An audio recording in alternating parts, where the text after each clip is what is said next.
Hello guys. In this video I will tell you what I know about CLS and their algo. Some general informations you will need to understand what we're actually doing here. This course will always be renewed because CLS is really complex and has a lot of things they hold back. Central bank and payment systems evolved together. Many early central banks were founded as payments institutions.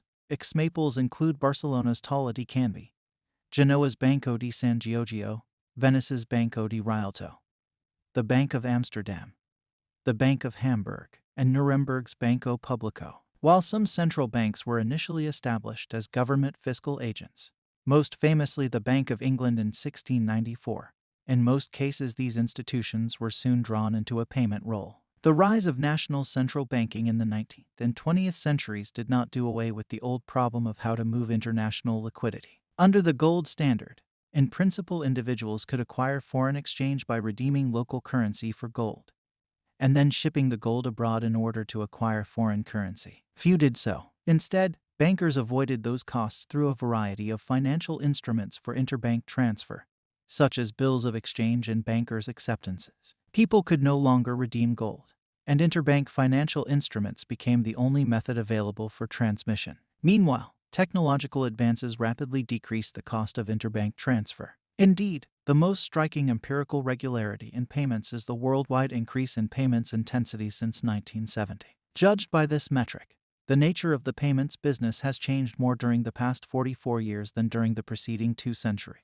The increase in payments intensity mirrors the increase in financial markets trading, particularly trading in the markets for foreign exchange. But while the volume has changed dramatically over this period, the nature of the transactions has not. FX transactions are commonly thought of as instantaneous trades of fiat money, one central bank's liabilities against another. But at least up until 2002, they were simply faster versions of the old interbank transfer mechanisms. Since 2002, however, central banks have increasingly detached themselves from FX trades by delegating their settlement to a private institution, the CLS bank. Traditionally, banks used bilateral financial instruments to bridge different units of account.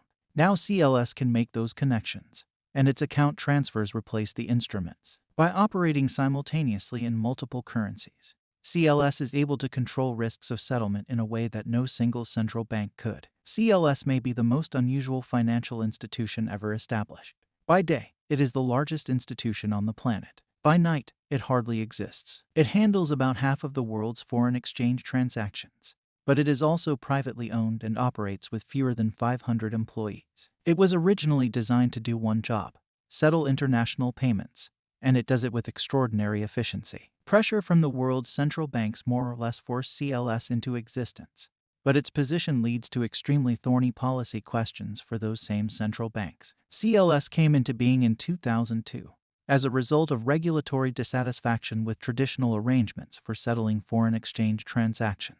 Settling foreign exchange trades poses special challenges both because of the sheer size of the post-Bretton Woods FX markets and because the underlying nature of foreign exchange creates risks that are resistant to traditional risk-limiting strategies such as netting and counterparty substitution.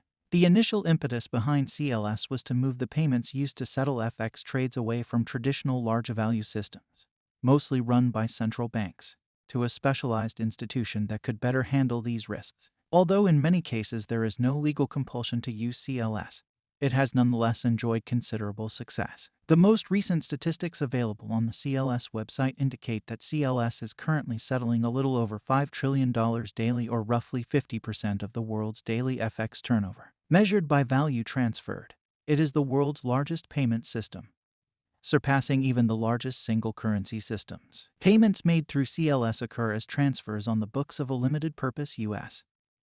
bank, the CLS Bank, supervised by the Federal Reserve in cooperation with other central banks. CLS has access to the Fed's large value system, Fedwire, and also to large value payment systems in all of the currencies it operates in. Deposits, known as pay-ins, and withdrawals from CLS Bank, payouts, occur in central bank funds and occur immediately via the appropriate large value, real-time gross settlement, RTGS, system. Thus, CLS functions as a daylight bank with no deposits in its accounts overnight. Payments over CLS can be made by member commercial banks in any of its participating currencies, with about 45% of CLS payments occurring in U.S. dollars. Approximately 75 banks are members of CLS, reflecting the immense turnover in the FX markets. Daily turnover at CLS is also enormous. Following days of heavy market activity, or U.S. legal holidays, when 2 days of settlements must be compressed into one, the value of payments made through CLS can be breathtaking. The current record daily value is $10.3 trillion on March 19, 2008, in the wake of the Bear Stearns collapse. Each bank begins the settlement process by making its pay-in to CLS. These payments are made through RTGS systems in central bank funds, in the example, through Fedwire for the dollar payment and through CHAPS for the sterling payment. Also, you should know about liquidity in the markets. The food chain is in this order: central banks, the market maker, working with CLS. Then interbank traders, they cannibalize lower-tier banks. Followed by institutional traders, private equity large fund traders and investment bank, insurance funds. Then large fund traders, retail off-exchange and independent investors. Followed by retail traders, cannon fodder or anyone not lumped in any group above. Liquidity is used so the central banks can make their profit out of it by destroying the big funds and retail trader. CLS helps central banks generate and provide this liquidity. The central banks then have only one job: to communicate their order to the CLS system, and then everything happens automatically. When retail or fund traders enter the market, it will have no effect on why and when price moves. The movements in the draw on liquidity is already predetermined by the CLS bank and central bank payments. Everything after that is fodder for the central banks. The main business of CLS is settling foreign exchange transactions, but it has branched out into other activities. In early 2008, it launched a service, in cooperation with DTCC, Depository Trust and Clearing Corporation, for settling credit derivatives trades. By virtue of CLS connections to multiple large-value payment systems, there is no technological barrier to using it to settle other types of trades as well. The CLS system is owned by CLS UK Intermediate Holding, and its operating rules are governed by UK law, while the account management agreement between the system's members and CLS Bank International is subject to US law. The CLS system began its settlement operations in September 2002 with 7 eligible currencies: the US dollar, euro, yen, pound sterling, Swiss franc, Australian dollar, and Canadian dollar. At the end of 2018, it had 18 eligible currencies and 72 direct members. In the next video, I will explain some timing parts of CLS. This will be the most important parts.